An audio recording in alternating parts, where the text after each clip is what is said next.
Cooker விசில மறந்து உணவு வீணாகி போச்சா? இனி அந்த கவலையே வேண்டாம். வழங்குகிறோம் உலகின் முதல் விசில் கவுண்டர் குக்கர், புதிய அல்ட்ரா குரோனோ. அல்ட்ரா என்றால் ஆரோக்கியம்.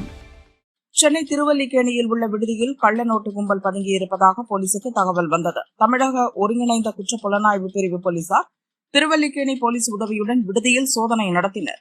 திருவல்லிக்கேணியைச் சேர்ந்த ஷஃபீக் ரஹ்மான் என்பவரை கைது செய்தனர். இவருக்கு வயது 37. ஜவுளி வியாபாரி என கூறி விடுதியில் தங்கி இருந்தது தெரியவந்தது. இவரிடமிருந்து 11 லட்சம் மதிப்புள்ள கள்ள நோட்டுகள், 11,21,000 மதிப்புள்ள அசல் ரூபாய் நோட்டுகள் மற்றும் 27,59,000 மதிப்புள்ள வெளிநாட்டு கரன்சிகள் பறிமுதல் செய்யப்பட்டன.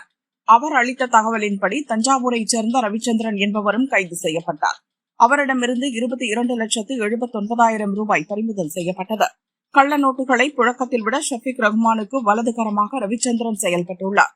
இவர்களுடன் நெருங்கிய தொடர்பில் இருந்த சென்னையைச் சேர்ந்த புவனேஸ்வரி என்பவரிடமும் விசாரணை நடக்கிறது. கைது செய்யப்பட்டவர்களிடமிருந்து 4 பாஸ்போர்ட்டுகளை பறிமுதல் செய்து போலீசார் ஆய்வு செய்தனர்.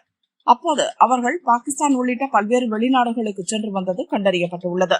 வெளிநாட்டு பயணங்கள் குறித்து போலீசார் கேட்டபோது ஜவுளி வியாபாரம் தொடர்பாக சென்று வந்ததாக அவர்கள் கூறினர். ஆனால் வெளிநாடுகளில் அவர்கள் யாரையெல்லாம் சந்தித்தார்கள் என்பதற்கு பதில் இல்லை. இந்த அளவுக்கு பெருந்தொகையான கள்ள நோட்டுகளும் வெளிநாட்டு கரன்சிகளும் அவர்களுக்கு எப்படி கிடைத்தன என்பதற்கும் பதிலளிக்க முடியாமல் திணறினர்.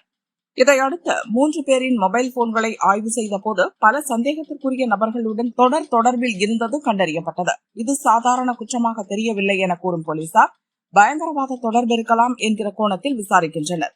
பாகிஸ்தான் பயங்கரவாத அமைப்புகள் அல்லது சர்வதேச நெட்வொர்க் ஏதேனும் இவர்களை பின்னால் இருந்து இயக்கியதா என்பதை அறியும் முயற்சியில் இறங்கியுள்ளனர்.